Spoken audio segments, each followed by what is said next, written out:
Hola, muy buenas tardes a todos. Bienvenidos al webinar Pistas para seleccionar la mejor hipoteca con un Euribor al alza.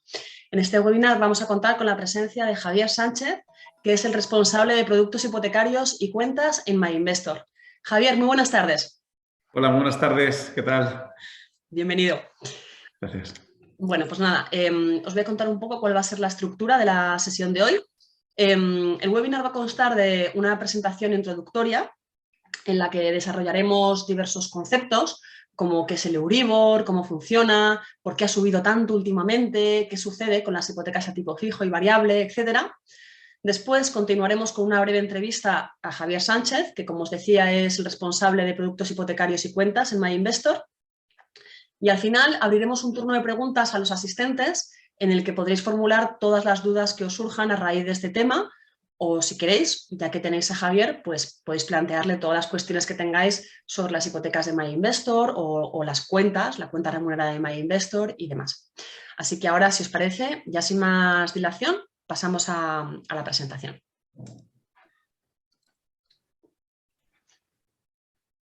A ver.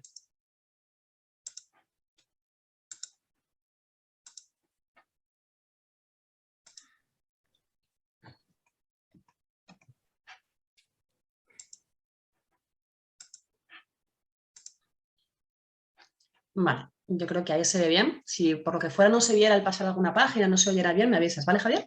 Sin problema. Listo. Muy bien. Bueno, pues como os decía, el propósito del webinar de hoy es ofreceros algunas pistas para poder encontrar la mejor hipoteca en este contexto que tenemos ahora, que es un poquito complicado, ¿no? Con ese Euribor que de repente se ha disparado y que, bueno, pues que no sabemos a dónde puede llegar en los próximos meses. Recordemos además que la hipoteca es posiblemente la operación financiera más importante de nuestra vida, con lo cual, pues si somos capaces de encontrar el tipo de hipoteca que mejor encaje con nuestras necesidades y bueno, pues con nuestra situación económica, pues acertaremos de lleno. En esta pequeña presentación vamos a ver desde qué es una hipoteca hasta la terminología básica relacionada con el mundo hipotecario. También veremos qué es el Euribor. Analizaremos un poco en qué situación se encuentra actualmente el Euribor y qué perspectivas de futuro hay. Luego veremos qué diferencia hay entre las hipotecas de tipo fijo y variable y un poco qué pistas se pueden tener en cuenta a la hora de decantarse por una o por otra. Continuaremos con algunas de las claves que es recomendable tener en cuenta a la hora de escoger la mejor oferta, más allá de que sea una hipoteca tipo fijo o variable, sino pistas que nos pueden ayudar a seleccionar el producto más adecuado. Y luego pues nos reservamos la última diapositiva para comentaros un poco pues, el tipo de producto que ofrecemos nosotros en MyInvestor, las que denominamos hipotecas sin mochila. Bien, pues perdonad que empecemos con un concepto tan sencillo, que seguro que ya todos vosotros sabéis lo que es una hipoteca, pero bueno, también nosotros en los webinars tenemos el propósito de que esté todo muy bien explicado incluso para aquellos que puedan tener la más pequeña laguna en alguno de los conceptos, con lo cual no queremos dar nunca por sentado que todo se entiende a la perfección o que todos los productos están perfectamente claros y siempre nos gusta hacer un pequeño repaso incluso de aquellos conceptos que aparentemente son más sencillos, ¿no? Así que hoy era obligado recordar qué es una hipoteca. Bien, pues una hipoteca es ante todo un préstamo, como os podréis imaginar, en el que el cliente del banco dispone de una cantidad de dinero y utiliza esa cantidad de dinero para comprar una vivienda o para rehabilitar la vivienda. Lógicamente, ese cliente tiene que devolver el dinero en un determinado plazo junto con los intereses. Y esta devolución del dinero junto con los intereses se produce mediante el pago de una serie de cuotas periódicas. En este préstamo hipotecario, el banco cuenta con una garantía de que se le va a devolver el préstamo, ¿no? Que es la propia vivienda que la persona ha adquirido gracias a ese préstamo. O sea, funciona como garantía del préstamo, como colateral. Por tanto, si no devuelves el préstamo, es decir, si no le pagas tu deuda al banco, la entidad puede hacer que se venda esa casa que has puesto como garantía para recuperar la cantidad pendiente de pago.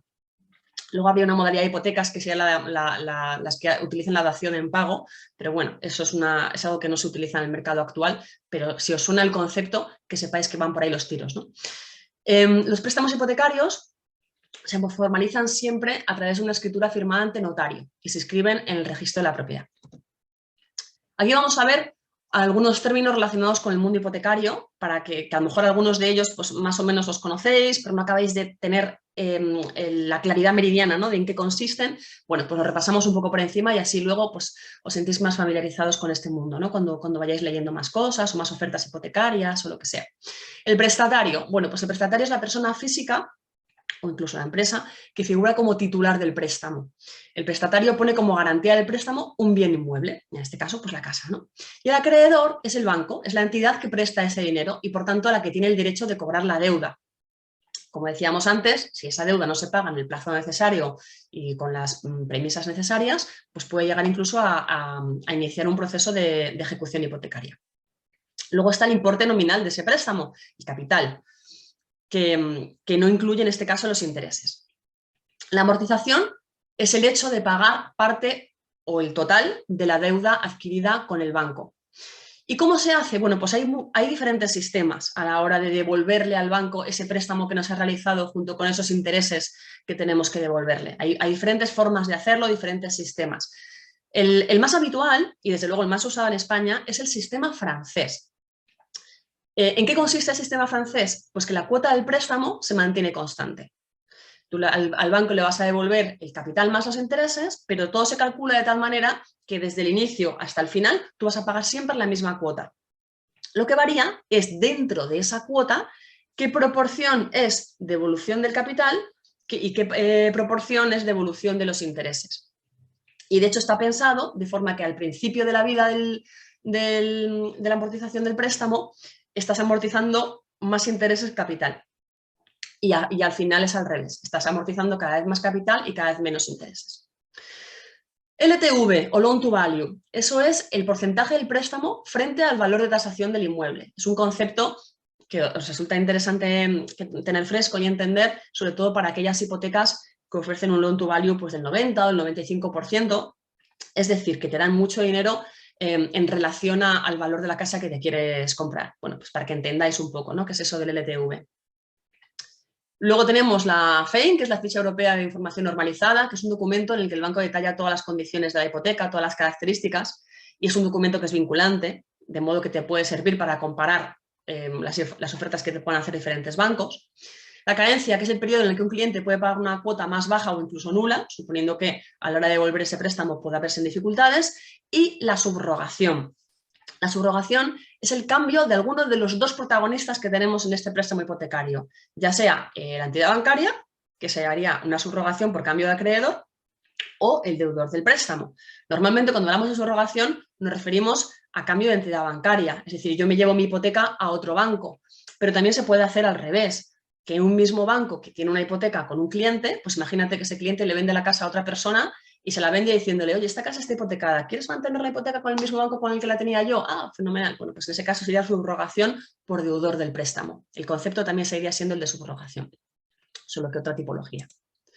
Bien, ahora vamos al protagonista de estos últimos tiempos, el Euribor. ¿Qué es eso del Euribor? Bueno, Euribor, para empezar, son las siglas de Europe Interbank Offered Rate.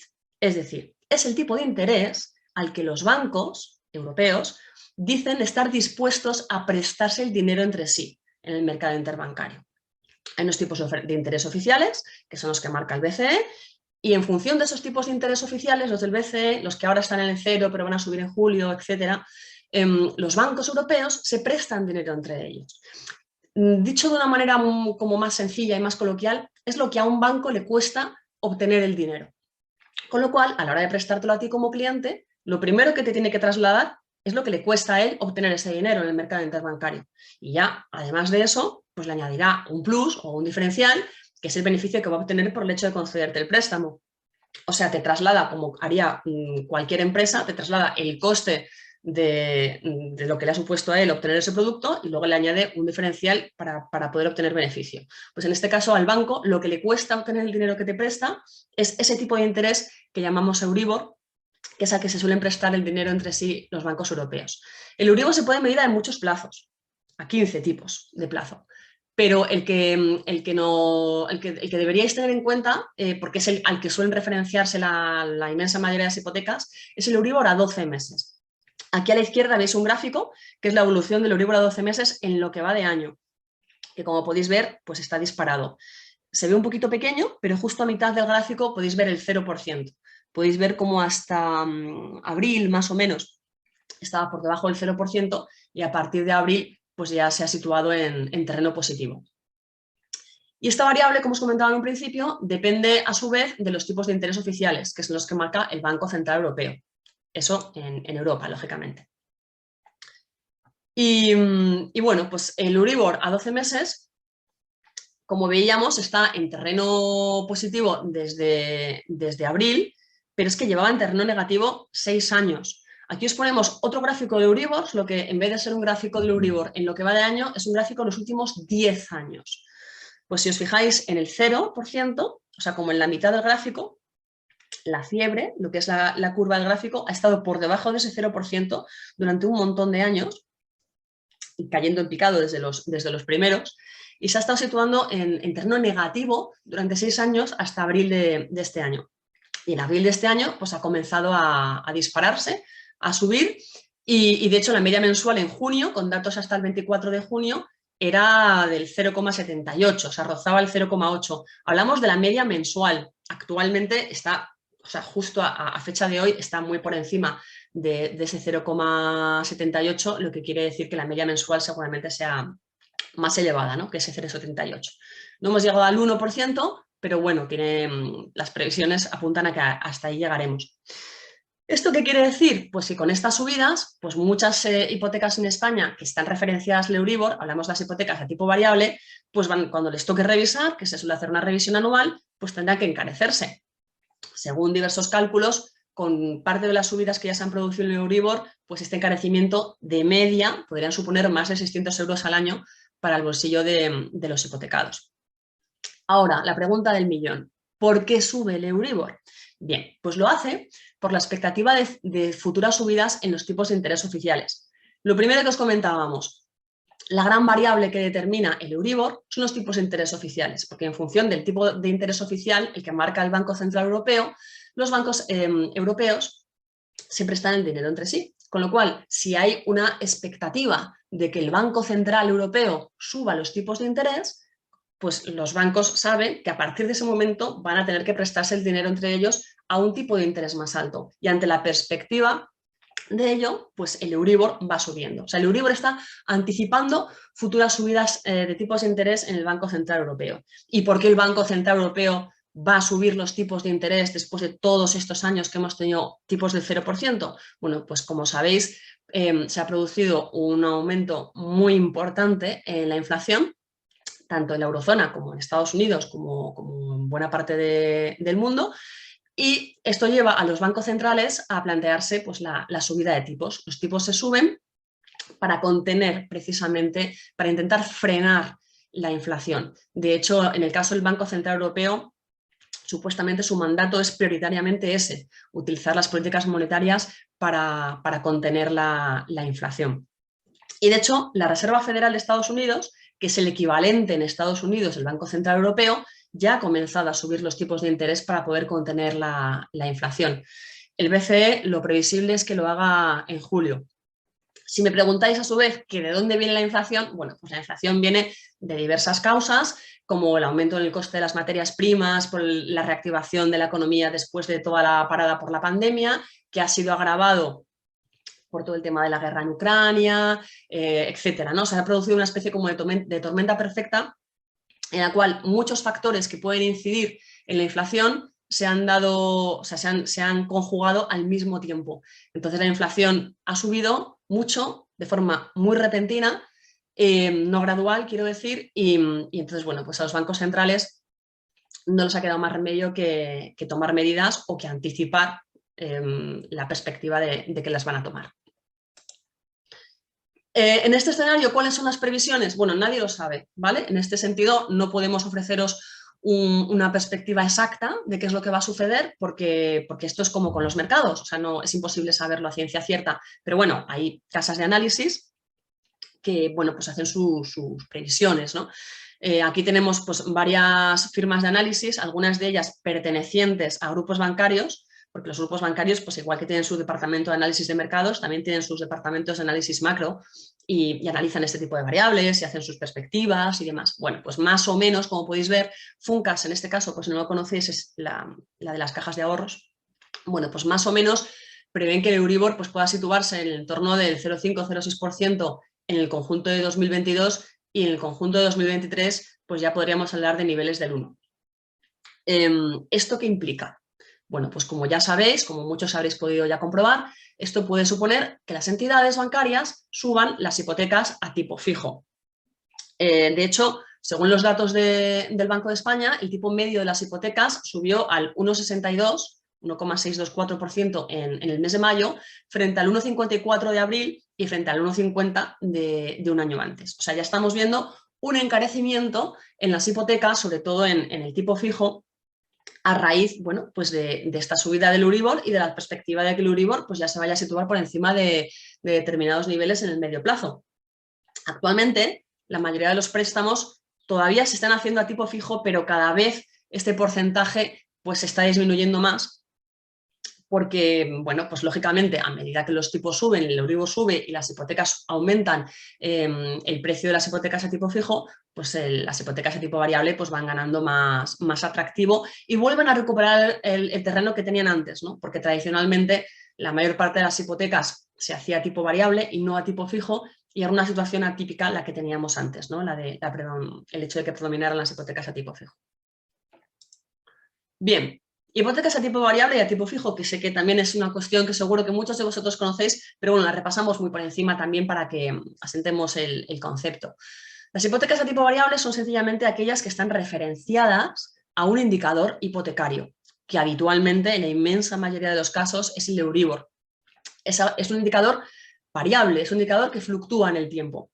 Y a este indicador se le suma un diferencial, que es ese beneficio, ¿no? Ese plus que se lleva el banco por el hecho de darte la hipoteca, y este plus, este diferencial sí que es fijo, ¿vale? Varía el indicador al que está referenciada, pero el plus que se lleva el banco, pues ese sí que sería fijo. Este tipo de hipoteca, la hipoteca tipo variable, resulta más beneficiosa para aquellos clientes, o sea, para aquellos casos en los que el Euribor está en niveles muy reducidos, como es lógico, ¿no? Porque si al final vamos a tener que pagarle al banco el nivel en el que esté el Euribor más X, pues cuanto más bajo esté el Euribor, incluso si está en niveles negativos, pues muchísimo mejor para nosotros. Pero claro, obviamente hay que tener en cuenta que al ser un indicador voluble, un indicador que varía a lo largo del tiempo, pues puede producirse variaciones a lo largo de la vida del préstamo. Las hipotecas a tipo variable suelen ser más económicas porque hay una serie de costes que no tienen o que los tienen mucho más reducidos y a su vez incorporan plazos más largos, ¿vale? Estas dos ventajas es importante tenerlas claras, pero como es lógico, a cambio el cliente pues tiene que afrontar una cierta incertidumbre, que duda cabe, porque estás dependiendo de un indicador que no tienes la certeza absoluta de cómo va a evolucionar. Y luego tenemos las hipotecas a tipo fijo, que son aquellas que incorporan un tipo de interés constante, fijo en el tiempo, y que por tanto es independiente de cómo evolucione el Euribor o cómo evolucione cualquier otro índice hipotecario. Entonces, ¿qué ventaja tiene esto? Bueno, pues te olvidas de cómo evoluciona el Euribor y además eso te permite planificar la economía familiar en el largo plazo. Bueno, pues ya sabes que uno de los costes más importantes que tiene cualquier economía familiar, que es el pago de la hipoteca, pues va a ser siempre el mismo por el hecho de que es una hipoteca tipo fijo. Eso sí, tradicionalmente son más caras, ya que incorporan costes más altos, como la comisión de cancelación, por ejemplo, aunque es verdad que el año pasado la presión comercial y los tipos en el 0% favorecieron ofertas muy atractivas, aunque, como estábamos viendo, las subidas del Euribor están volviendo un poco otra vez las cosas a su cauce anterior. Bien, entonces, ¿qué pistas podemos ofreceros para que, bueno, pues para que veáis un poco cuál os puede convenir más? Pues bien, por un lado, la evolución del Euribor, como hemos visto hasta ahora, es clave. Está claro que todo va a depender de qué es lo que haga el Euribor. El hecho de haber escogido una u otra, la respuesta correcta nos va a dar qué es lo que haga el Euribor en el futuro. Pero claro, es imposible. No sabemos qué es lo que va a hacer. Incluso las pocas previsiones que ofrecen las firmas de análisis, que difieren unas de otras, te lo hacen a un plazo muy corto, con lo cual es imposible conocer esta información de antemano. como botón de muestra, bueno, pues hay una asociación, que es la Asociación de Usuarios Financieros, que recomienda acceder a hipotecas a tipo fijo, pero solo por debajo de un determinado nivel, que ya apenas quedan ofertas por debajo de este nivel. Antes estaba muy claro, ¿no?, que las ofertas a tipo fijo eran muy atractivas, pero ahora que los bancos se están viendo obligados a aumentar estas hipotecas a tipo fijo, pues ya no está tan claro que sean tan convenientes o tan ventajosas, ¿no? Ahora ya hay que tener en cuenta otra serie de factores que son los que tradicionalmente ha habido que valorar siempre a la hora de elegir una u otra. ¿Y cuáles son estos factores? Bueno, pues las circunstancias de cada cliente, su situación económica. Por ejemplo, algo que puedes hacer que es muy, muy interesante y muy útil en este sentido es utilizar un simulador, que lo hay en un montón de, bueno, hay diversos bancos lo ofrecen, en medios de comunicación, en páginas de internet, te ponen a tu disposición de forma gratuita simuladores para calcular cuánto se encarecería tu hipoteca a tipo variable según diferentes escenarios del Euribor. Bueno, se sabe que el Euribor va a subir, pero tampoco se prevé que vaya a subir un 20%, ¿no? O sea, al final hay unos márgenes más o menos razonables, aunque solamente sea viendo la serie histórica, que consideramos que pueden ser los márgenes dentro de los cuales se suele mover el Euribor o podría llegar a moverse en los próximos años. Que ojo, insisto, no hay garantías al respecto, pero bueno, se puede hacer un poco una estimación en ese sentido. Bueno, pues puedes jugar un poco con estos simuladores y ver hasta qué subidas podrías permitirte, si tu situación económica actual y la que prevés que vas a tener dentro de unos años podría digerir un poco estas posibles fluctuaciones. Si ves que ya en la situación en la que te encuentras ahora no tendrías apenas margen, ¿no?, para una subida del Euribor, que ya te verías con el agua al cuello, bueno, pues a lo mejor te interesa más una hipoteca tipo fijo, ¿no? Otra variable clave, el plazo. Como decíamos antes, las hipotecas a tipo variable permiten plazos más largos. Las ofertas suelen permitir bueno, pues, dar acceso a financiación a plazos mucho mayores que las hipotecas a tipo fijo.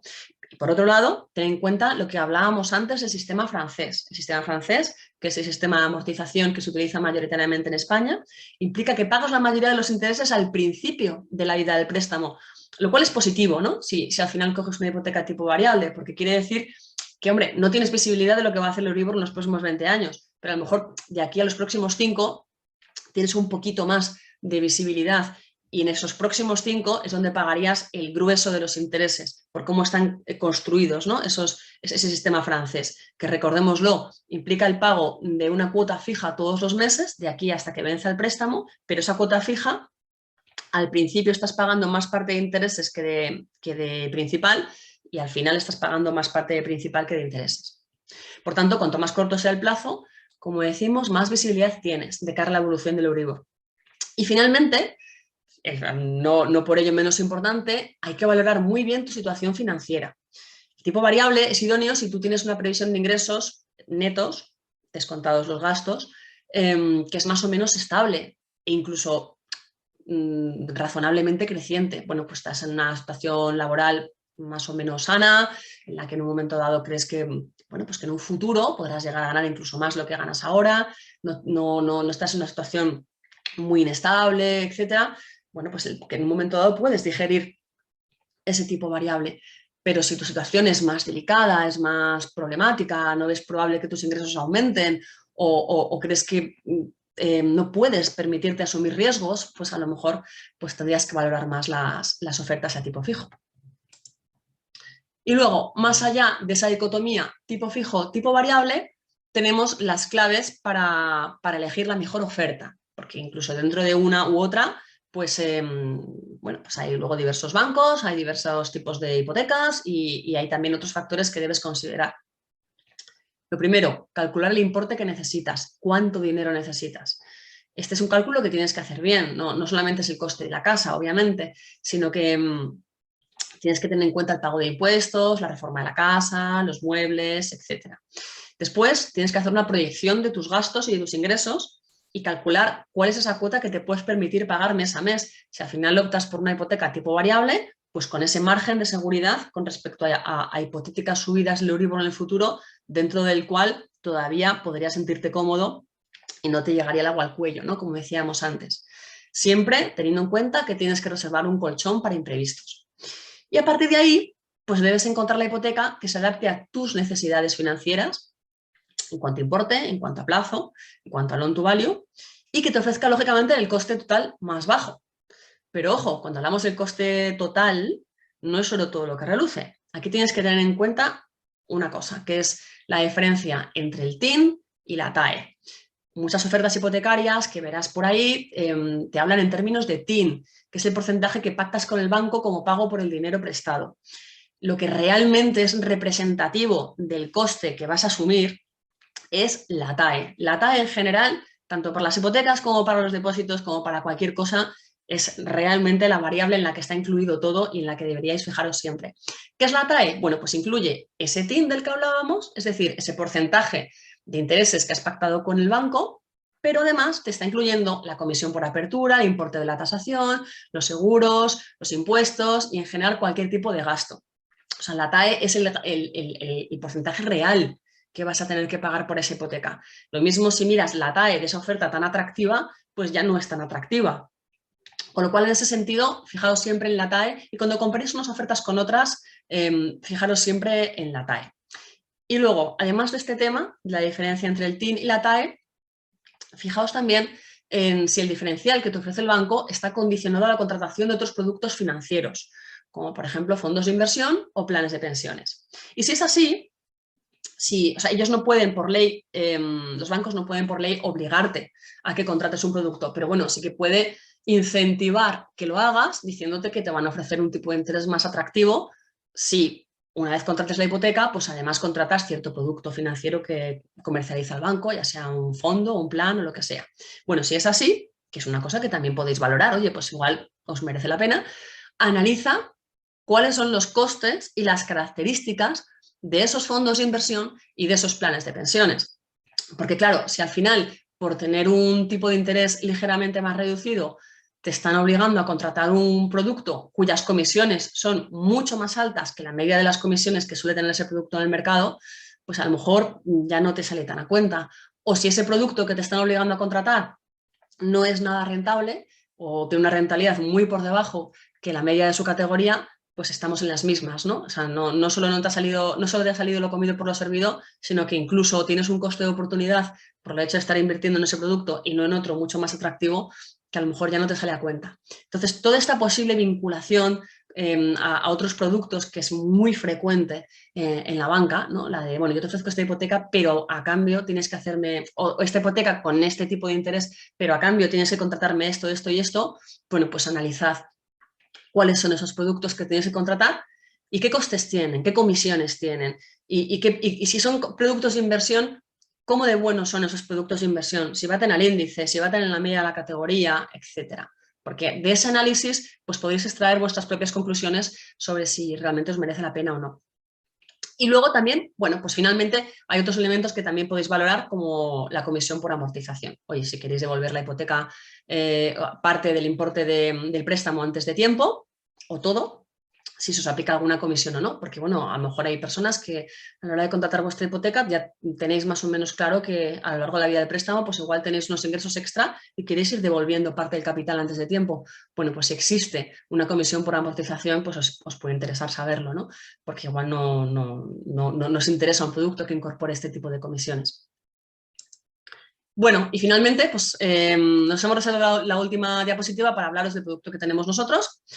Nosotros los bautizamos hipotecas sin mochila, porque son hipotecas en las que nosotros no obligamos a contratar nada, ni a domiciliar la nómina, ni a nada en general. Esto forma un poco también parte de la filosofía de inversión y de producto que tenemos en MyInvestor, que en general pues todos los productos que comercializamos no son productos en los que no aplicamos comisiones ni por apertura ni por cancelación, en los fondos de inversión no cobramos comisión de custodia, en fin, que intentamos ser lo más transparentes posible con el cliente y que el cliente luego decida si quiere o no quiere, que se puede ir cuando quiera, no sé, dejar un poco esta libertad, ¿no?, al cliente para que haga lo que estime oportuno.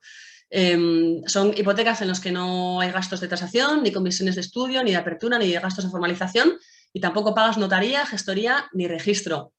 Los seguros, que son obligatorio contratar al menos un seguro, ¿no?, del hogar. Si quieres contratar seguros, los nuestros son un 30% más baratos que la media de los seguros vinculados a hipotecas. según un estudio que hemos realizado. Y luego las condiciones que tenemos actualmente son estas que veis en pantalla.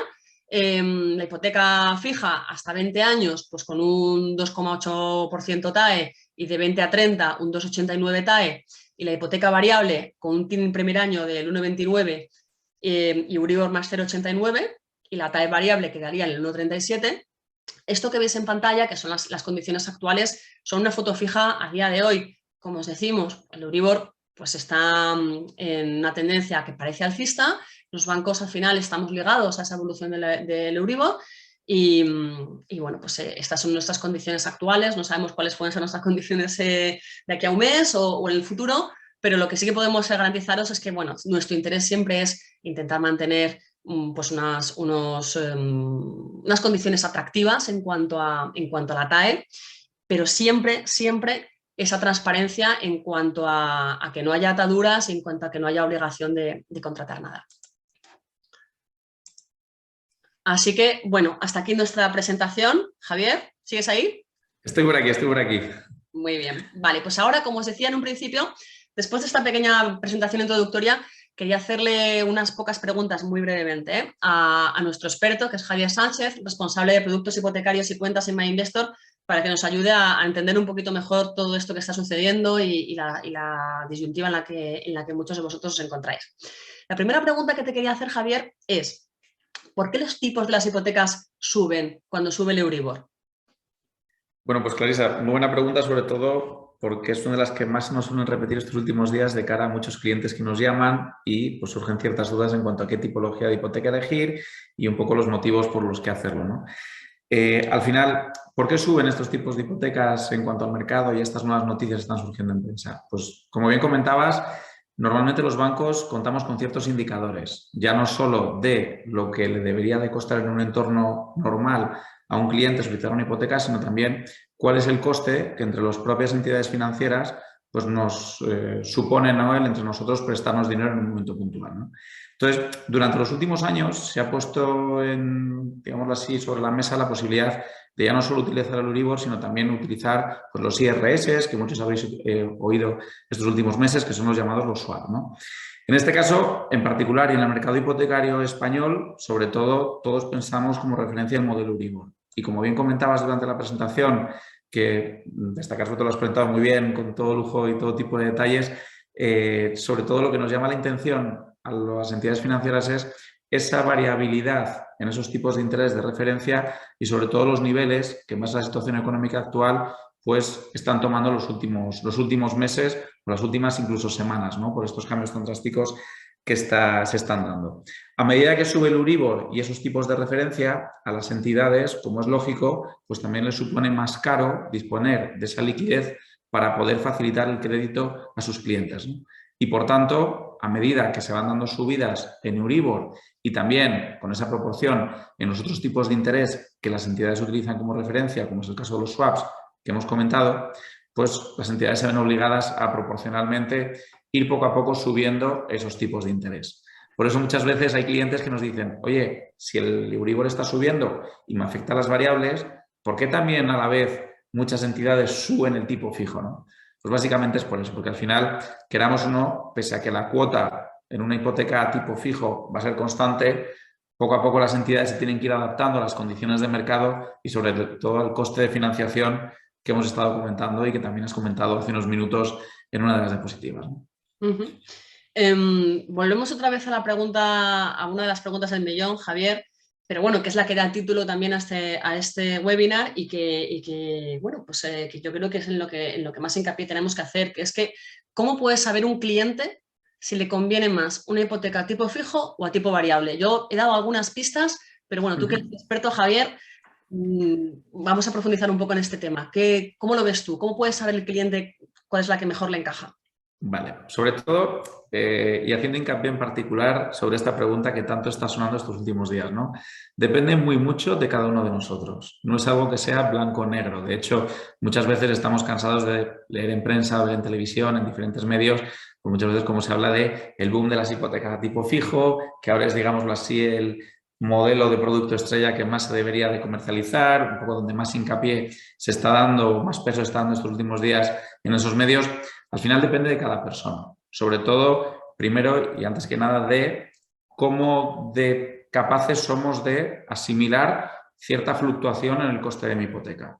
No es lo mismo en un momento puntual decir, estoy en una situación cómoda, pero a la vez quiero cierta seguridad y prefiero un tipo fijo donde mis cuotas sean constantes, a en un momento puntual decir, me puede interesar más un tipo variable que fluctúe más con esos tipos de interés de referencia, pero que a día de hoy, por la oferta actual, pues me siga resultando altamente competitivo versus los tipos fijos, ¿no?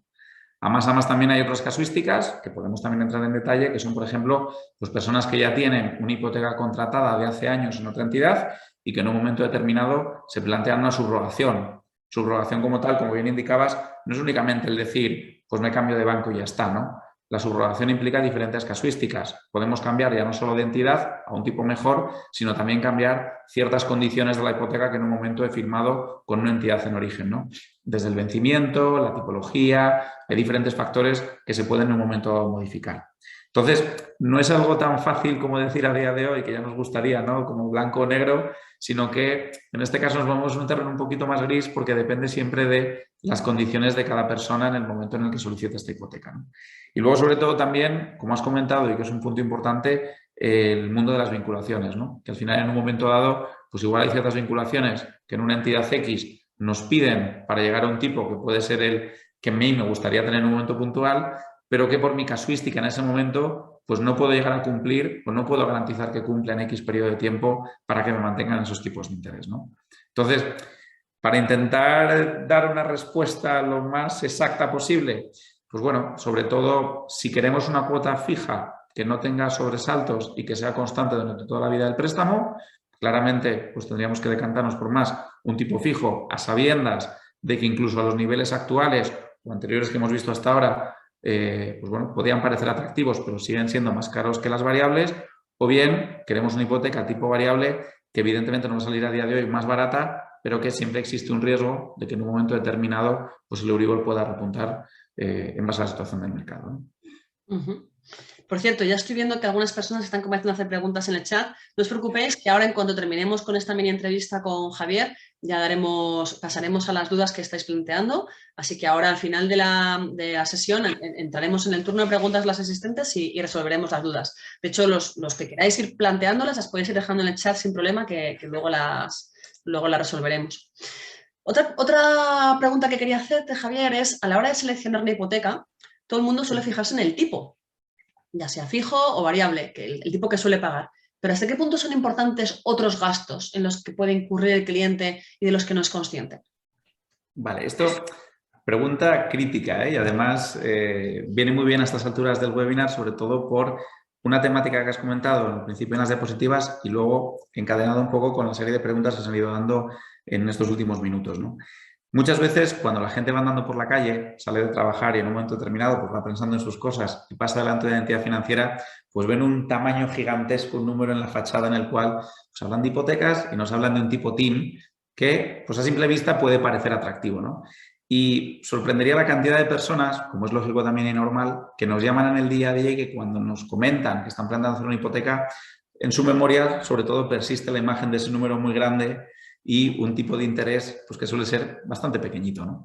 Lo que ocurre es que muchas veces es crítico la letra pequeña. Como os podéis imaginar, ahí es donde aparecería realmente lo que es el TAE, que como bien has definido, pues es el tipo de interés que incluye además otra tipología de costes en mi operación hipotecaria y que evidentemente a día de hoy pues hace que muchas veces a la hora de ayudar a nuestros clientes a desglosar ese TAE, pues se den cuenta de que no es solo todo lo que reluce, ¿no? Como decía el dicho aquel.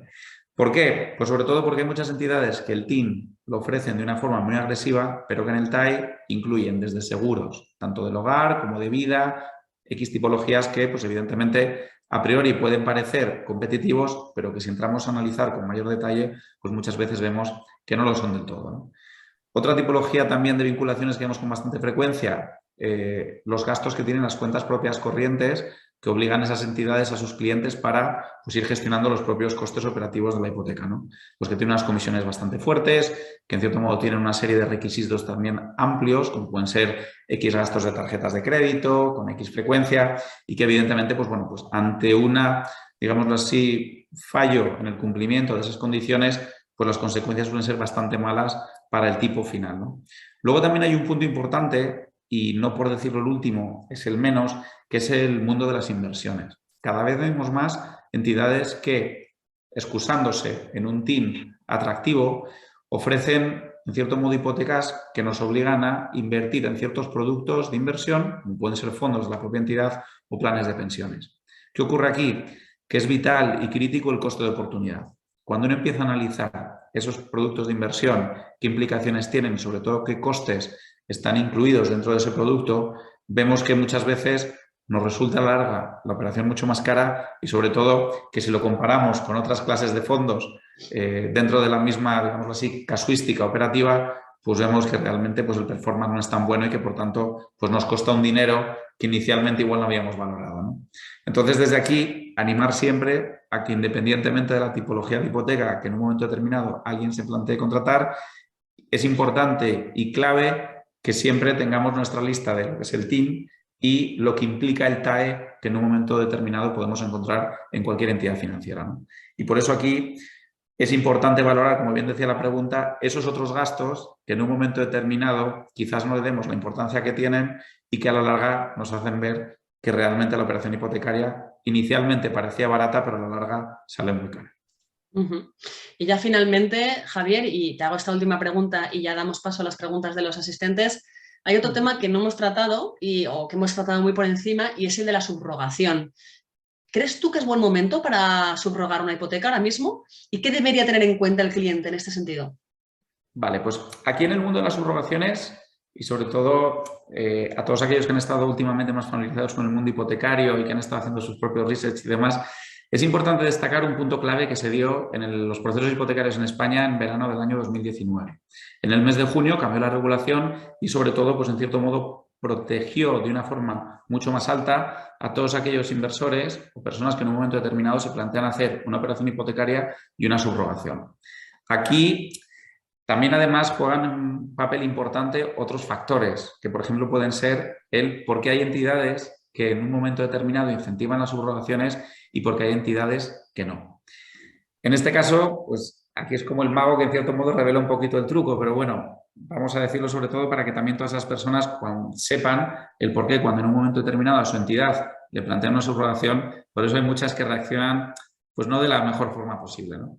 Al final, la ley hipotecaria en España lo que nos dice es que si en un momento determinado hay una persona que plantea una subrogación y yo como entidad receptora de esa hipoteca en un momento determinado lo valoro, tengo que avisar al banco en origen de los tipos de interés que estoy ofreciendo a ese cliente potencial. Por tanto, a ese banco en origen le doy la posibilidad de ofrecer unos tipos de interés más competitivos al cliente para retenerle. Por eso, entre otras cosas, hay muchas entidades que prefieren evitar el dar la opción de subrogar una hipoteca y que obligan a sus clientes a cancelar esa hipoteca en la otra entidad y constituir una nueva. Entonces, es un punto importante a destacar. Nosotros, como ya has comentado también durante el seminario, como no nos gusta el mundo de la letra pequeña, intentamos siempre ser lo más transparentes y claros posibles con todos nuestros clientes, nos sentimos cómodos con nuestra oferta de tipos actual, nos sentimos muy cómodos con nuestra oferta de hipotecas sin mochila, y si un cliente nos plantea subrogación y entra dentro de los parámetros temporales legales, por nosotros no hay ningún tipo de problema. De hecho, operaciones firmadas antes de finales de año 2018, para nosotros no hay ningún tipo de problema en que se puedan subrogar. Enviaríamos la información al banco en origen y somos totalmente transparentes, tanto con la entidad como con el cliente, en materia de oferta para que puedan ver realmente lo que implica la oferta actual de MyInvestor, ¿no?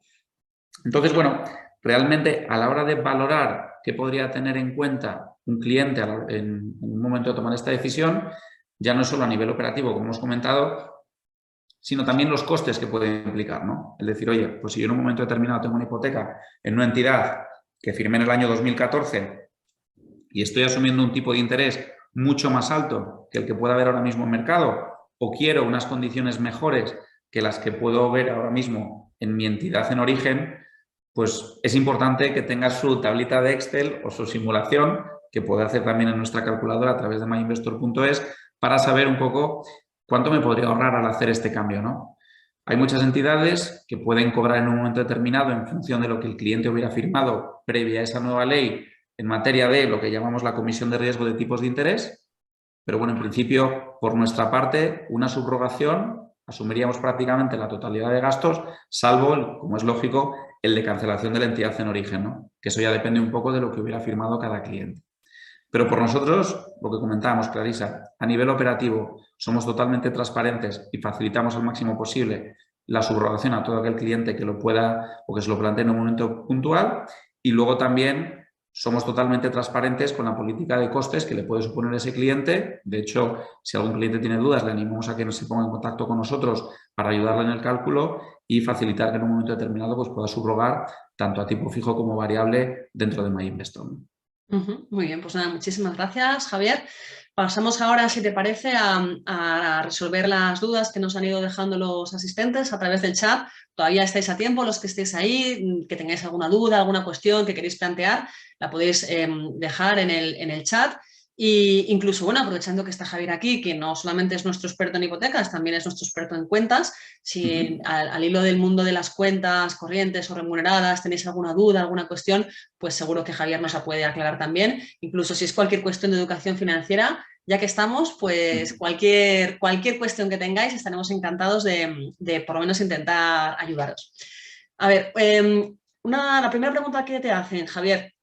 Estos números que indicamos, los de nuestra oferta hipotecaria MyInvestor, ¿funcionan también para extranjeros con NIE como inversión al comprar una vivienda en España?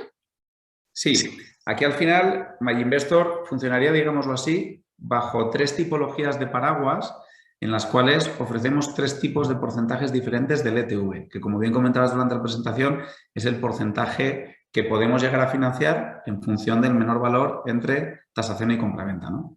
En este caso, si es una primera vivienda, independientemente de si es un español con DNI o un extranjero que tenga NIE en España, podemos financiar hasta el 80%. Si se trata de una vivienda con carácter especulativo o una segunda residencia, podríamos financiar hasta un 70%. Y si estamos hablando de españoles residentes en el extranjero, lo digo porque no he visto las preguntas posteriores, pero como es alguna que a veces suele salir, pues ya me adelanto y la respondo también sobre la marcha. Pongamos el caso, por ejemplo, de un español que reside en Alemania, podríamos financiar hasta un 60% de su operación hipotecaria en España, ¿vale? Así que tendríamos esos 3 perfiles.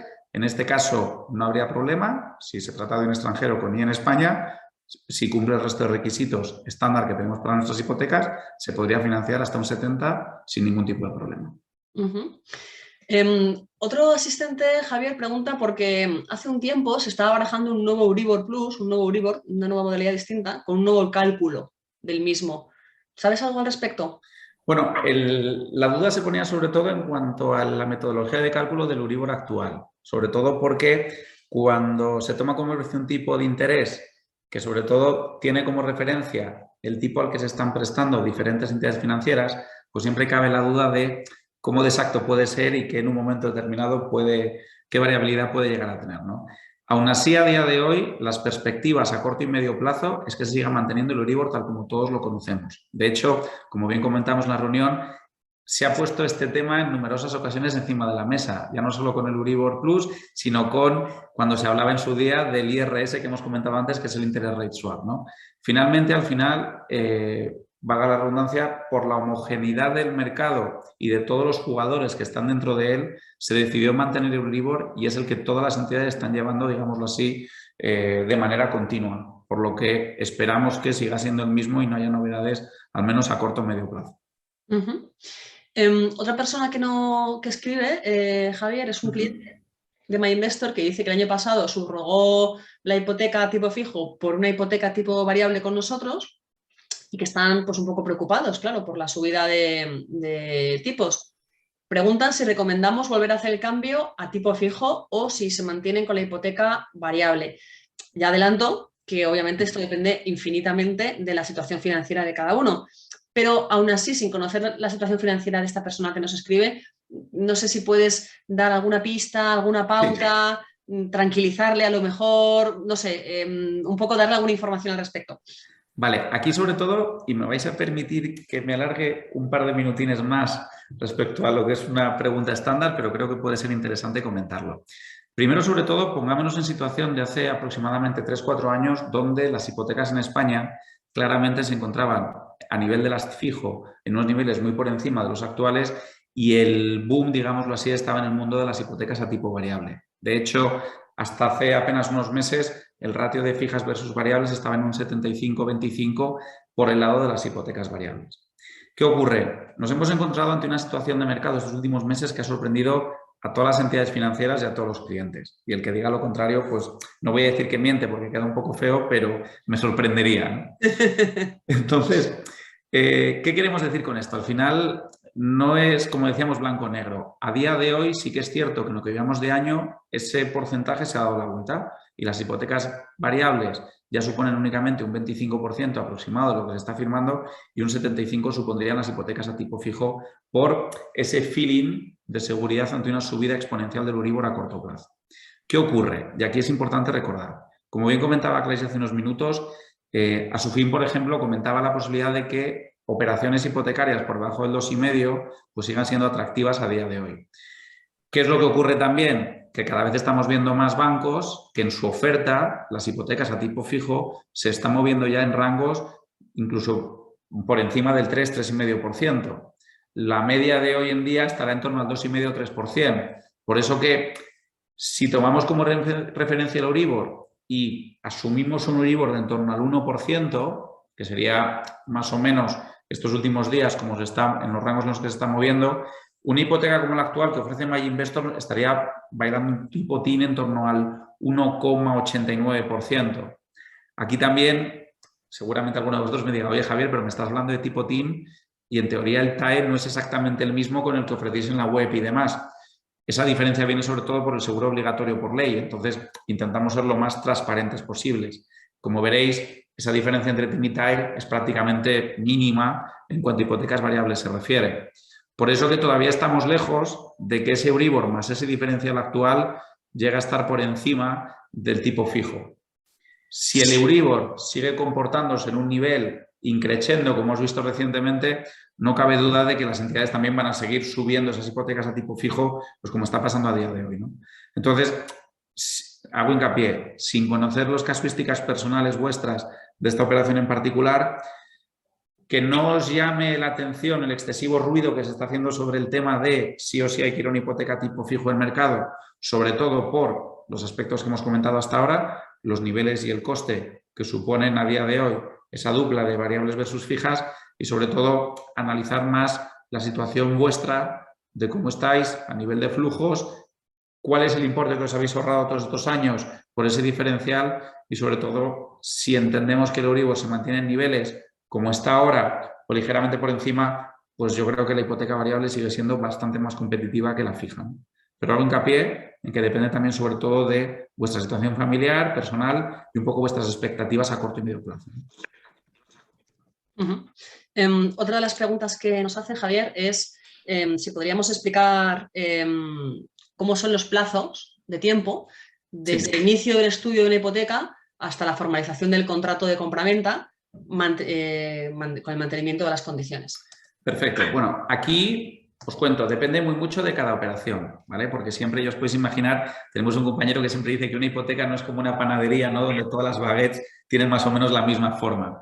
Al final depende muy mucho de la fluctuación de condiciones que podáis tener cada uno de vosotros a la hora de solicitar la operación. Desde si ya tenéis un contrato de arras firmado, si ya tenéis una tasación hecha, si ya tenéis más o menos definido de forma clara y facilitáis toda la documentación en materia de ingresos, condiciones y demás.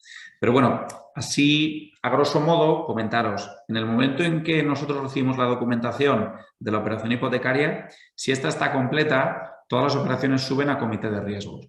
Estas operaciones normalmente tardan en analizarse aproximadamente entre 3 y 5 días, porque hay que, como ya os podéis imaginar, analizar toda esa documentación, hacer los diferentes ratios que ha comentado Clarice hace unos minutos, calcular la tasa de esfuerzo, el LTV, ciertas, digamos, las métricas que las entidades financieras utilizan para estudiar la viabilidad y una vez que riesgos sanciona de forma favorable la operación, se os avisa para iniciar dos procesos que funcionan prácticamente de forma simultánea.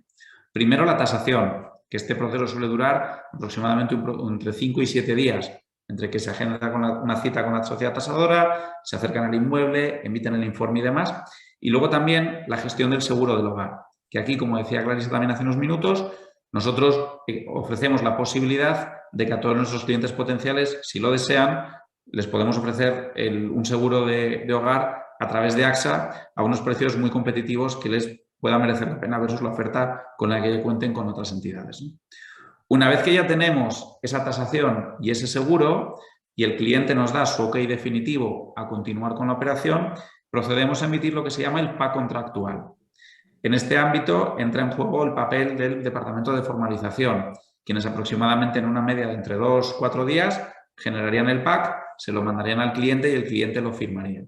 Cuando el cliente nos lo remite firmado, ese PAC subiría a la plataforma de ANCERT, que es la plataforma notarial en España, y que normalmente cuenta con 10 días para gestionar la firma de esa operación y permitir al cliente que valore las condiciones que finalmente le ofreció la entidad financiera. Ese periodo de 10 días suele ser en todas las comunidades autónomas, menos en Cataluña, que en Cataluña son 14 días, por lo que todos aquellos que residáis allá, pues que tengáis en cierto modo esos 4 días de margen en el radar para que luego pues no haya sorpresas con la firma ni nada por el estilo, ¿no? Una vez que tenéis ya ese proceso cerrado y han pasado esos días, pues los 14 días, ya podéis proceder con la firma notarial y en ese momento ya pues sería el ingreso del importe correspondiente a la hipoteca.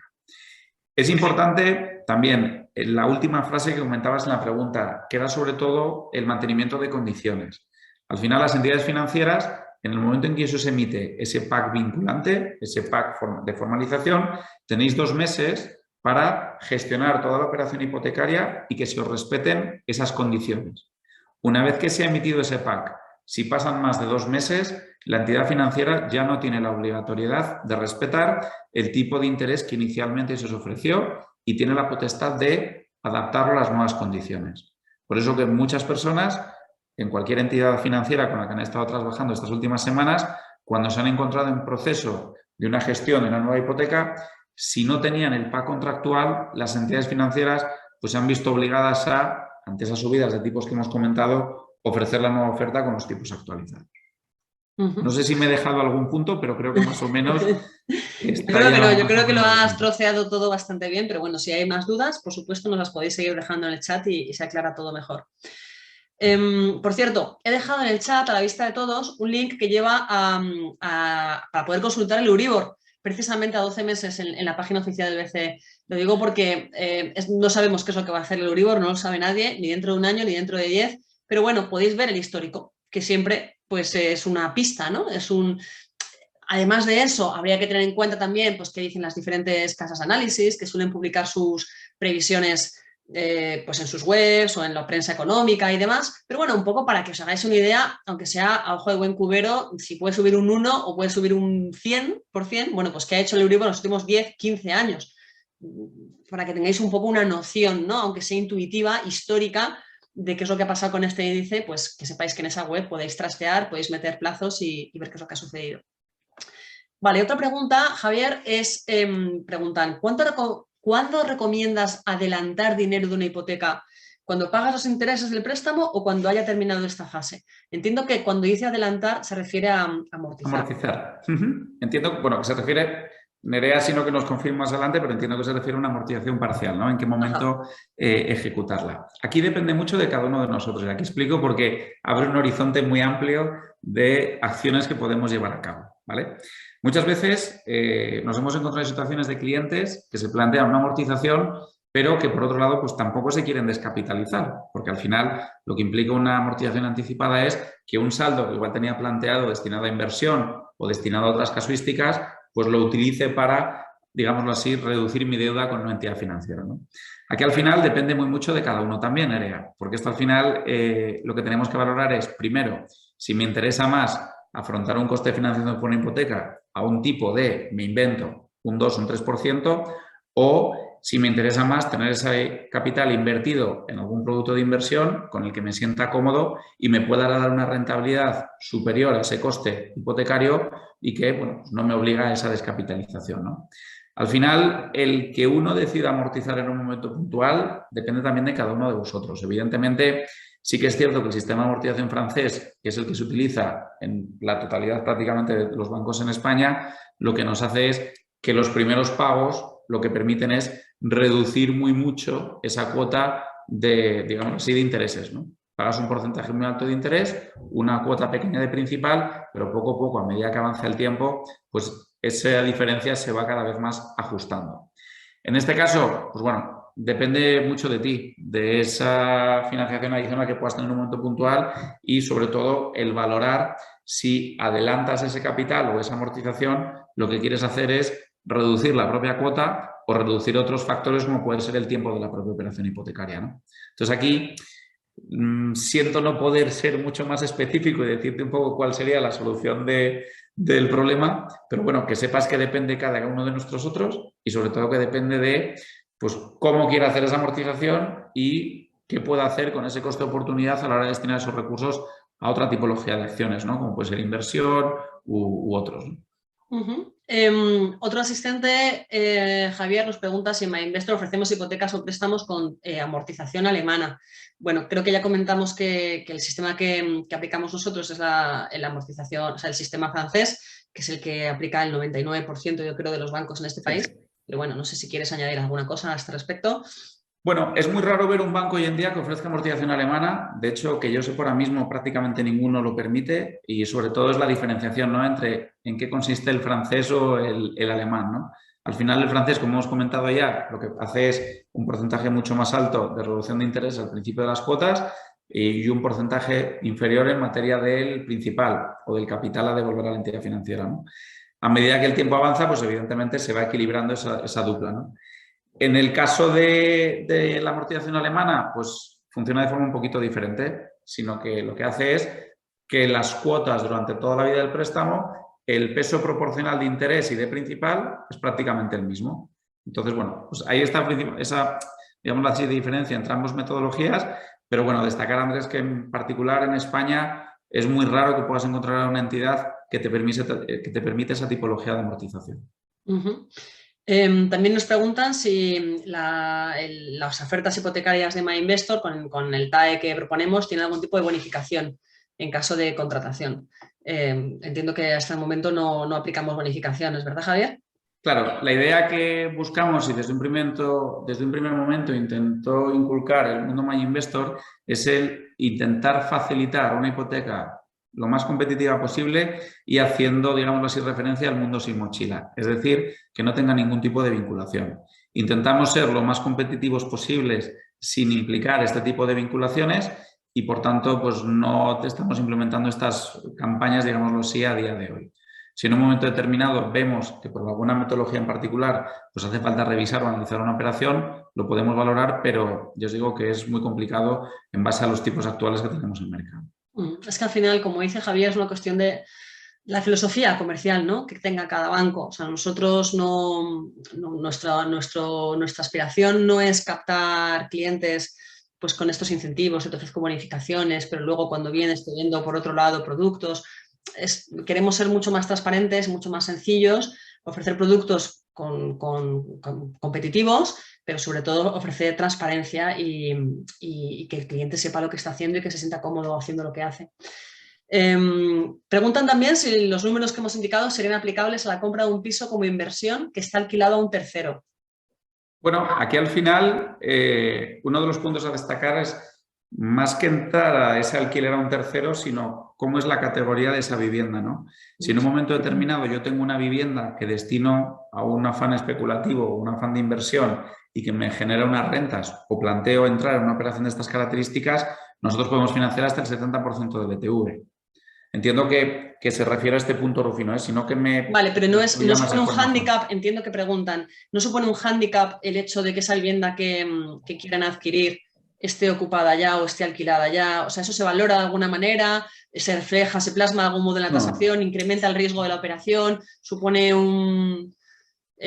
pues una causa para nosotros para no conceder la hipoteca o es un factor menor que no se valora? Bueno, para nosotros en principio es un factor menor, sobre todo porque al final suele ser muy frecuente que haya gente que se plantee la adquisición de una segunda vivienda para un destino de alquiler. Como es lo que os podéis imaginar, a día de hoy hay mucha gente que prefiere no invertir en X tipología de activos y que se plantea el continuar invirtiendo en el mercado del ladrillo, en el mercado inmobiliario, para obtener unas rentas, ¿no?, frecuentes en el tiempo. Para nosotros no habría problema, lo pueden hacer. Financiaríamos, como hemos dicho, hasta ese 70% del menor valor entre tasación y compraventa Y luego, si hay alguna casuística un poquito más peculiar o que requiera de un análisis más exhaustivo, pues lo iríamos viendo con el equipo del gestor que esté asignada a esa operación y lo trataríamos directamente con el cliente, ¿no? Pero en principio no habría problema. También nos preguntan por los niveles en los que pensamos que puede seguir subiendo el Euribor en los próximos 12 meses. En MyInvestor no tenemos un departamento de research macro como lo tienen otras entidades u otras organizaciones. No sé, Javier, si tú tienes un feeling al respecto o algún tipo de... absolutamente personal, claro, porque a nivel entidad no tenemos esa... no tenemos ese departamento, no hacemos esas perspectivas, ¿no? Pero no sé si tú tienes alguna opinión, alguna visión, dentro de que todo esto, por supuesto, es absolutamente subjetivo. Así es. Y nadie sabe lo que va a pasar, ¿no? Ni siquiera los propios expertos, analistas de research saben anticiparlo a ciencia cierta, pero no sé si tienes tú si crees que nos podremos mover en torno a un 1 a lo mejor el año que viene o... Bueno, esta es posiblemente, y me atrevería a decir, una de las preguntas más complicadas a las que nos podemos hacer frente a día de hoy, porque al final... para que os hagáis una referencia a todos, ¿no? Cuando estamos valorando los niveles de Euribor, si hace 2 meses hubiéramos preguntado a cualquier analista financiero si veía factible que en pleno mediados de junio de 2022 pudiéramos ver el Euribor por encima del 1%, nos mirarían como cara rara pensando esta gente o está un poco fuera de mercado o no sabe muy bien por dónde van los tiros, ¿no? Entonces, con esto quiero transmitir la volatilidad que está teniendo ahora mismo el mercado en materia de tipos de interés y, sobre todo, las nuevas medidas que puedan implementar los bancos centrales. Como bien decías al principio de la presentación, Europa va un poquito a rebufo de la Reserva Federal en Estados Unidos. Normalmente o históricamente la Reserva Federal sube tipos y luego Europa pues tiende a seguir una política monetaria similar, ¿no? Sobre todo porque ambos bancos centrales, pese a que el BCE también tiene como referencia la tasa de desempleo, pues sobre todo parten con un objetivo que es el controlar la inflación, ¿no? Entonces, todo tiende a pensar de que el Euribor puede subir un poquito más. Que veamos niveles mucho más altos de los actuales, a ver, es complicado, pero todo puede pasar. De igual forma que si vemos que hay un mayor control o una mejor gestión en materia de inflación y vemos que se reducen ligeramente los niveles actuales, pues en un momento determinado los bancos centrales pueden decidir incluso volver a presionar los tipos a la baja, ¿no? Ahora mismo nos encontramos en un escenario en el que puede pasar de todo, es muy complicado definir y no, la verdad, no me quiero, digamos así, no quiero crear falsas expectativas de qué puede pasar de aquí a 12 meses vista, pero sí que es cierto que personalmente me costaría creer que vaya a experimentar un rally mucho más fuerte del que hemos visto hasta ahora y que, bueno, pues ahora los bancos centrales juegan un papel importante para mantener los tipos de interés en un nivel pues en torno a los que nos encontramos actualmente, ¿no? Luego nos pregunta otro asistente, bueno, pues a lo largo de la presentación que he formulado al principio he mencionado una asociación que se llama SUFIN que decía, oye, sin contar hipotecas, hasta el 2,5% es recomendable una hipoteca tipo fijo. Y es verdad que la hipoteca que ofrecemos nosotros se sitúa por encima de ese 2,5%. Me pregunta, y lo pregunta, la verdad es que tiene todo el sentido del mundo. Oye, ¿qué pasa? ¿Que entonces vuestra hipoteca tipo fijo la recomendáis? Bueno, vamos a ver, ahí creo que no me he explicado bien, vamos a explicar las cosas mejor. Lo que recomienda SUFIN es que como nos encontramos en un periodo de hipotecas baratas que está a punto de llegar a su fin, valga la redundancia, si encuentras todavía alguna oferta con un tipo súper reducido, que yo ya no sé si quedan siquiera, ahí casi sea cual sea tu circunstancia como cliente, pues te puede interesar aceptarla. Ahora que las hipotecas están subiendo, las hipotecas a tipo fijo, y se están adecuando a esta subida del Euribor, todavía te puede seguir mereciendo la pena contratar una hipoteca tipo fijo al 3 o al 3,5 o al tipo que sea, pero ahí ya por lo que estás pagando es por seguridad. Lo voy a explicar de otra manera. Hace unos meses, cuando las hipotecas a tipo fijo estaban en niveles hiperreducidos, te podía convenir una hipoteca tipo fijo aunque tus circunstancias personales no fuesen las de un cliente de una hipoteca tipo fijo. Es decir, aunque tuvieras unos ingresos estables, crecientes, pudieras asumir el riesgo de subida del Euribor, todos estos condicionantes que hemos dicho que son propicios para una hipoteca tipo variable, como las hipotecas a tipo fijo estaban tan baratas, pues aún así te podía convenir coger una hipoteca tipo fijo porque, oye, al final, si te van a garantizar un mismo precio todos los meses durante los próximos X años, ¿por qué no cogerlo? Aun cuando pudieras asumir otro riesgo, porque verdaderamente las ofertas eran extraordinariamente atractivas. ¿Qué pasa? Que ahora las ofertas ya no son extraordinariamente atractivas, son atractivas, algunas más que otras, y entonces como ya no son tan extraordinariamente atractivas, ahora ya a la hora de decantarse por una oferta o por otra, ya tienes que empezar a valorar las cuestiones que se han valorado toda la vida, por otra parte, que es, bueno, ¿hasta qué punto estoy dispuesto a pagar un poquitín más a cambio de seguridad? Que al final la dicotomía entre fijo y variable es esa. La variable a priori puede parecer más atractiva siempre y cuando el Euribor no se vaya por encima de determinados niveles, pero tienes que asumir que corres un riesgo. La fija a priori puede ser más cara, incorpora unos costes más altos, los plazos suelen ser más reducidos, pero te da esa seguridad. Esa es la lógica que ha imperado siempre en el mundo hipotecario. Y esa lógica se ha desvirtuado un poco hace unos meses, en los últimos meses, en el último año, me atrevería a decir, porque por una serie de circunstancias del Euribor, la hipoteca de tipo fijo estaba inusualmente barata. Ahora ya no estamos en esos términos. Entonces, bueno, si verdaderamente hay alguna oferta que esté incluso por debajo de ese 2,5%, y además no lleva aparejado contratación de producto, claro, es que es lo que os decimos, al final el tipo no lo es todo. El tipo, uno, hay que distinguir entre tipo TIN y tipo TAE, y dos, hay que valorar también la contratación de productos adicionales, porque esa contratación de productos adicionales no solamente va a encarecer el precio final que estamos pagando por nuestra hipoteca vía comisiones, sino, como os hemos explicado, tanto Javier como yo, vía coste de oportunidad. Es decir, si yo, por contratar una hipoteca tipo fijo, imaginémonos a ese 2,5 o al 2%, a cambio me pide el banco que contrate un plan de pensiones al que iré contribuyendo ya por los próximos años que me quedan hasta que me jubile, lógicamente, porque ya que lo tengo, pues contribuyo a ese. Y ese plan de pensiones no bate al índice y sistemáticamente no lo hace, ya al margen de las comisiones que pague por el plan, que seguramente será más caro, pero aún así, pensando solamente en la rentabilidad de ese producto. Si ese producto que me están obligando a contratar no es rentable, por una cuestión de coste de oportunidad, de lucro cesante, como si dijéramos, estoy perdiendo muchísimo más dinero que ese poquitín que me he podido ahorrar porque la oferta a priori era más atractiva. Y esta es un poco la foto global que queremos transmitiros con este webinar. O sea, ya no es tanto nuestros productos versus los productos de los demás, o no es tanto hipotecas fijas versus variable, sino en general, pues ved un poco todos los componentes de nuestra oferta, de la oferta de los demás, de una tipología de producto, de otra tipología de producto, y sopesad bien todo lo que implica la contratación de una hipoteca en cuanto a costes, en cuanto a lo que te está atando la hipoteca, y ahí ya pues tomad la decisión que mejor os encaje, siempre con toda la información encima de la mesa y sintiéndoos seguros y tranquilos de que estáis valorando todo lo que tenéis que valorar.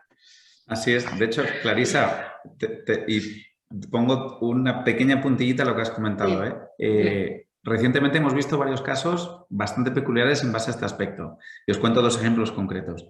En el caso de seguros, por ejemplo, la gente que tiene obligación de contratación de seguros de vida. Hemos visto que hay algunas entidades que ahora, por ser el primer año, ofrecen una prima muy reducida, pero que a partir del segundo, tercer y a partir del quinto año, con el pretexto de que la edad del solicitante aumenta, aprovechan y exprimen al máximo un aumento de esa prima. De tal forma que, claro, muchas veces a esa persona que tiene una hipoteca le pone una situación entre la espada y la pared, porque claro, esa persona dice, oye, me estás subiendo la prima de ese seguro de forma bastante significativa, la competencia lo tiene mucho más barato y si en un momento quiero disponer de esa libertad de contratar mi seguro del hogar con otra entidad, es que no lo puedo hacer porque me penalizáis en el tipo de referencia de mi hipoteca, ¿no? Entonces aquí al final, uno de los factores que no podemos olvidar y que es vital es la libertad a la hora de decidir si en un momento determinado quiero hacer cualquier tipo de operación relacionada con la hipoteca con otra entidad aseguradora, por ejemplo. Y eso a día de hoy es un factor que muchas veces no valoramos y que es crítico, excesivamente importante. Al igual que algo tan simple como la nómina. Muchas entidades dicen, oye, te obligo a domiciliar la nómina, pero ¿qué pasa si en 2 años cambio de trabajo y la entidad a la que yo voy a trabajar pues me pide si pueden domiciliarme la nómina en el banco con lo que ellos trabajan porque tienen X facilidades? Claro, me pone otra vez en un aprieto porque ahí es donde yo tengo que decir, uy, si yo cambio mi nómina y ya no lo domicilio en mi banco X y ahora lo tengo que hacer en mi banco Y, pues tengo un perjuicio también en materia de mi hipoteca en el cual esa penalización me puede suponer un tipo mucho más alto, ¿no? Entonces, por eso que Tener siempre en cuenta, por favor, que nos estamos enfrentando a la inversión financiera más importante de nuestras vidas, como decía Clarisa al comenzar el seminario, y que, por tanto, es extremadamente importante que vayamos a leer esa letra pequeña, y que veamos las implicaciones que puede tener a futuro, no pensando únicamente en el momento de la firma, ¿vale? Y con esto ya no digo más sobre esta pregunta. Fin de la cita. Pasamos a la siguiente pregunta. Nos comenta otro asistente que, bueno, que firmaron hace un año la compra de un inmueble sobre plano, el cual les entregan en enero del 2023. ¿Cuándo podrían empezar a negociar condiciones de la hipoteca? Vale, aquí normalmente las entidades se sienten cómodas con viviendas terminadas. Por eso que aquí, Javier, tenemos el hándicap temporal de que hasta que no te hagan la entrega de llaves, pues hay entidades, como es nuestro caso, por ejemplo, en particular, que no podemos financiar de la operación. Sabiendo un poco los tiempos que hemos comentado antes, en el que una hipoteca puede tener para su firma un periodo de entre 30 y 40 días, yo te recomendaría empezar a mediados del mes de noviembre. ¿Por qué? Para que tengas cierto colchoncito por si faltara en algún momento dado algún documento o algún tipo de información adicional que se pueda requerir y que tú tengas margen de sobra para poder firmar a principios de enero de 2023. Si me dijeras que firmas a finales de enero, pues calcula más o menos mediados de diciembre, teniendo en cuenta que hay navidades de por medio y que suelen ser periodos un poco complicados a nivel de la tasación, del notario y demás, pero más o menos con un mes y medio antes de esa entrega de llaves podemos ir, yo creo que con un tiempo más que prudente para hacer la gestión. Otra persona pregunta, si la intención es vender la vivienda en un plazo de 5 o 6 años, ¿interesaría mantener la hipoteca a tipo fijo o es preferible cambiarla a variable? Vale, aquí depende de los costes que en un momento determinado el contrato que esta persona firmó en su día con su entidad en origen le pueda imputar, porque eso también es un factor que a la hora de valorar ese cambio hay que tener en cuenta. Si no, a día de hoy, evidentemente, la suma de ese Euribor más el diferencial hace que la hipoteca pueda ser más atractiva que la gran mayoría de oferta a tipo fijo que podemos encontrar en el mercado. Eso sí, tenemos que tener en cuenta que el mercado de tipo de interés es volátil, es variable y que en un momento determinado puede repuntar. Me sorprendería que de repente a muy corto plazo viéramos otra vez un repunte proporcionalmente tan fuerte como el que hemos vivido en materia Euribor. Pero bueno, todo puede pasar y lo que también recordamos es que si hay ese repunte fuerte en materia Euribor, evidentemente también va a haber un repunte proporcionalmente igual de fuerte en las hipotecas a tipo fijo, ¿no? Por lo que puede ser, si la idea es vender en 5 o 6 años vista, una buena alternativa el tener una hipoteca tipo variable, pero no dejándole de lado las implicaciones que podamos tener en nuestro contrato en el momento en que firmamos inicialmente esa operación. También nos piden que aclaremos, por favor, acláralo tú, Javier, porque yo creo que no me expliqué nada bien antes, cómo se calcula el interés mensual total en una hipoteca variable. Porque en MyInvestor al final, tanto en la presentación que he proyectado yo como en nuestra web, pues aparecen como 3 valores, que si Euribor más diferencial, que si luego el TIN, que si luego la TAE. Y bueno, pues preguntan, oye, ¿qué valores hay que sumar para conocer el porcentaje total? O sea, al final, ¿qué es lo que yo voy a estar pagando en una hipoteca tipo variable? Aquí, Marc, yo te haría una recomendación, que es que juegues. ¿Y qué quiero decir con esto? Y me explico a continuación, que quizás dicho así suena un poco violento, ¿no? Que juegues con los simuladores. Tienes prácticamente la totalidad de entidades, igual que en el Banco de España, simuladores hipotecarios, donde tú puedes poner desde diferentes importes, vencimientos, tipologías de hipoteca, todo tipo de factores que al final lo que te van a ir dando es una cuota que tú mes a mes vas a tener que afrontar. Entonces, en este caso, para ti en particular, el valor más importante a tener en consideración para el cálculo de ese importe es esa TAE, ¿vale? Entonces, cuando tú hagas la simulación en nuestro simulador hipotecario, tú pondrás, principalmente se suelen pedir 4 datos: el coste de la vivienda, el importe en el que te quieres financiar, el número de años y el porcentaje o el tipo de porcentaje al que quieres en un momento determinado simular, a tipo fijo o tipo variable. Te recomendaría que entraras, por ejemplo, en nuestra página web para hacer esa simulación, que fueras jugando con esos campos y que ahí puedas ir viendo esos diferenciales en cuanto a cuotas se refiere, y en la parte inferior de pantalla, de forma continua, te iremos informando del TIN y TAE de esa operación.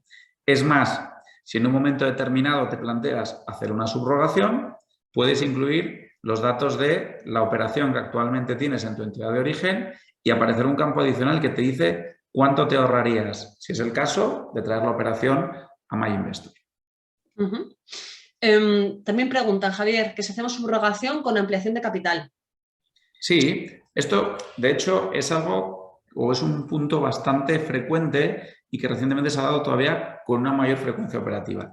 Normalmente hay entidades que les cuesta un poquito hacer esta tipología de operación, nosotros lo podemos hacer sin ningún tipo de problema, siempre y cuando no se superen los niveles del LTV que hemos comentado anteriormente. Si os acordáis, ese 80, 70 y 60% que comentábamos en función del perfil del solicitante.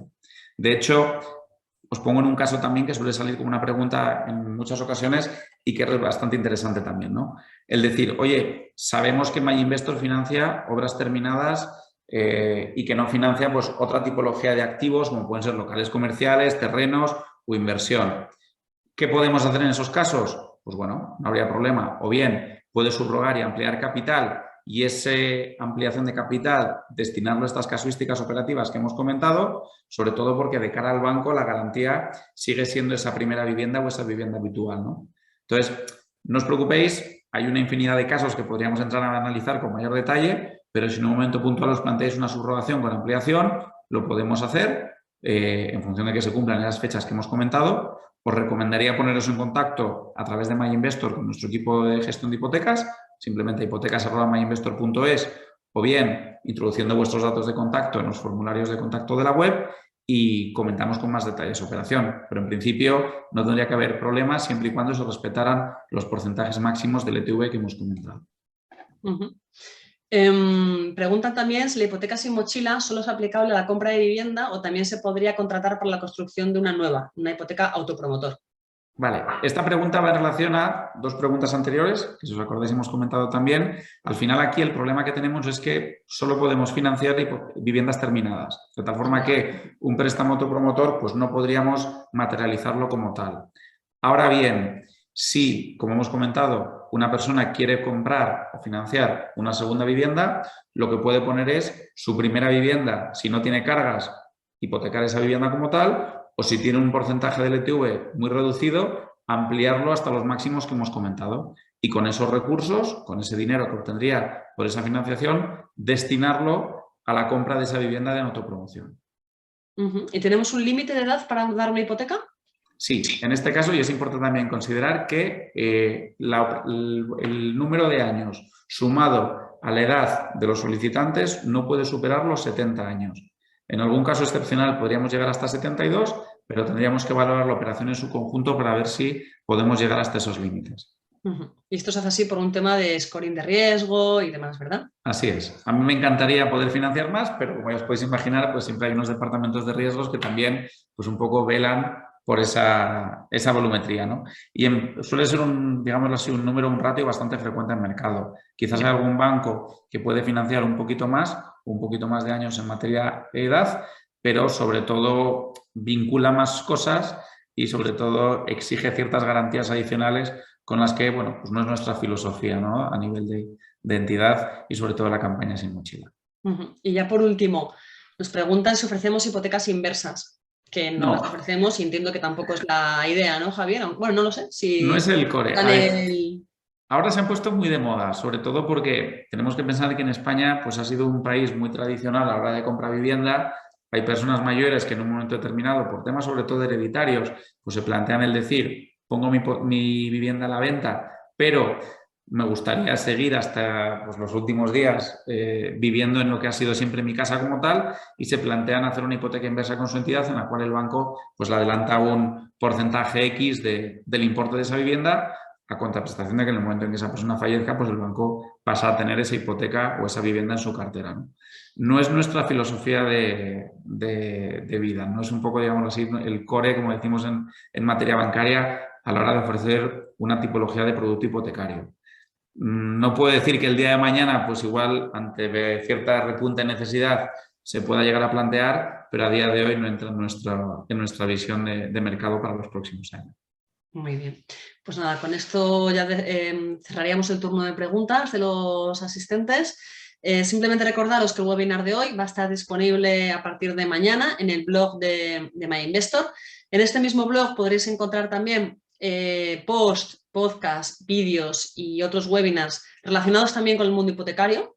en los que analizamos pues, desde una perspectiva educativa y teórica pues, diversos conceptos relacionados con este mundillo, con lo cual si se os han quedado dudas después de esta presentación o tenéis otras o surgen a partir de mañana, pues ya sabéis que en el blog tenemos una sección específica en el blog que se llama Mundo Hipotecas, y en esa sección pues podéis encontrar información sobre ello y ya os digo, también en otros canales, tenemos podcasts, tenemos vídeos y en este blog podéis encontrar información al respecto. En el blog también podéis ver información educativa sobre el mundo de la inversión, que debe ser complementario también al tema hipotecario. Y bueno, pues ahí podéis encontrar también contenidos en todos los formatos sobre fondos de inversión, planes de pensiones y en general todo lo relacionado con el mundo de la educación financiera. Así que, bueno, por nuestra parte nada más. Javier Sánchez, responsable de producto hipotecario y cuentas en MyInvestor, muchísimas gracias por acompañarnos esta tarde. A vosotros, ha sido un placer. Y nada, y a todos los asistentes, agradeceros también vuestra presencia hoy. Si tenéis cualquier duda, no dejéis de formulárnosla, tanto a través del blog como de las redes sociales, o llamarnos incluso. Y lo dicho, que paséis una muy buena tarde. Gracias.